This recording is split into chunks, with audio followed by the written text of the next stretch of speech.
Hey guys, welcome back to SourceFed Nerd. I'm Trisha Hirschberger, and in the war to make the best possible smartphone, the most important factor is user experience, which is largely determined by the operating system. The two forerunners being iOS 7 and Android 4.3 Jelly Bean. So in case you were thinking about checking out the other side of the Apple-Android war, here's a side-by-side comparison of the nitty-gritty. Let's tech and spec iOS 7 versus Android 4.3 Jelly Bean. Now when you first pick up your device, you'll notice the look right off the bat. If you have the lock screen enabled, you'll get a pretty basic looking lock screen from Apple with the time on the screen and access to the control center camera, and you can see the notifications. You swipe to the right to unlock and move on to your home screen. Now on Android, you have widgets and settings to make the screen have whatever kind of look you want and give you access to whatever you like, and swiping in any direction takes you to the home screen. Now as far as the home screen goes, iOS 7 holds 24 icons per screen, whereas Jelly Bean offers 20 despite the usual larger screen size and better resolution. Both offer folders, so it's not quite as much of an issue, and Android has way more customization via live wallpapers, custom launchers, and widgets. Now for those of you who are unaccustomed to widgets, they are smaller running versions of programs right on your screen that also serve as a shortcut to the full app most of the time. But while Android offers you more options, iOS 7 streamlines the process for you when you are able to make changes. For example, it automatically changes the text color for you on screen when you update the wallpaper. Makes it easy. iOS 7 also features the parallax effect, which shifts the wallpaper in the background depending on the angle that you are holding the device at, which can be either really nice and cute or disorienting, depending how sensitive you are. Now let's talk accessibility. Android has its notification bar, a top-down swipe menu showing notifications, and letting you quickly access toggle buttons for frequently used settings. iOS 7 adds this functionality, but splits it between a notification center, swiping down from the top, and the control center, swiping up from the bottom. While iOS 7's extra menus are easier to accidentally pop out, they are accessible from any screen, unlike Android, where a full screen app might make the notification bar unreachable. And I like me my notification bar. As far as the basic phone and text features go,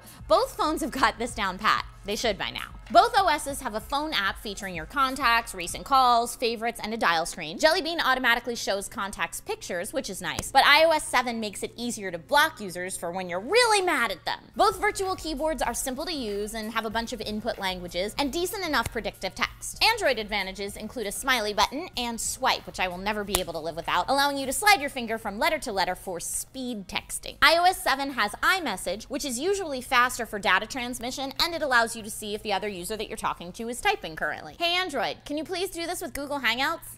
Please? Email is easy to set up on both operating systems and pretty straightforward. The calendar apps both get their jobs done as well, with seamless syncing to cloud storage either via iCloud or Google Calendars. Internet browsers and maps on both operating systems provide comparable functions, and as far as multitasking goes, iOS 7 added app preview windows and a way to swipe apps away to close them. Android has the same feature but adds a screen cap of the last time you used the app. Android 4.3 Jelly Bean also has split screen functionality and lets you have multiple users on one device so that, say, a whole family can share a tablet without having access to each other's private stuffs.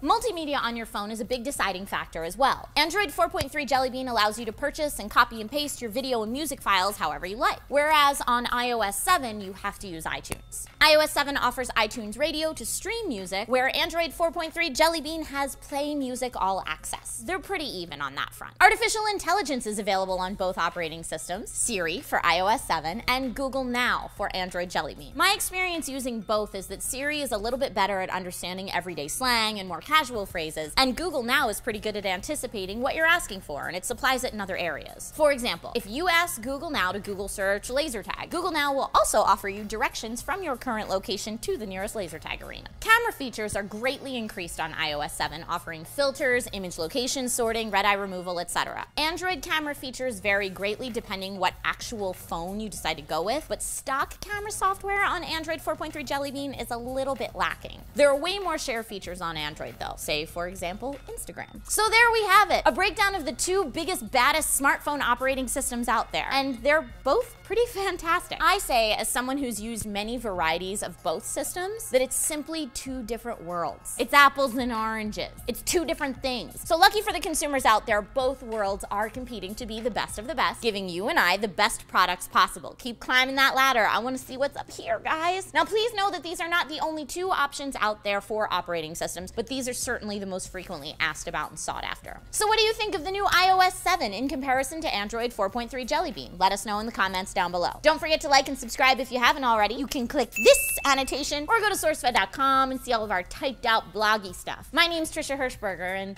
the technophile in me cannot wait to see what Android 4.4 KitKat has to offer, although I probably won't get that update until way late, and then I'll have to be jealous, and I'll probably have to sideload it and maybe brick my device, and it's all for science though, right? And my own impatience.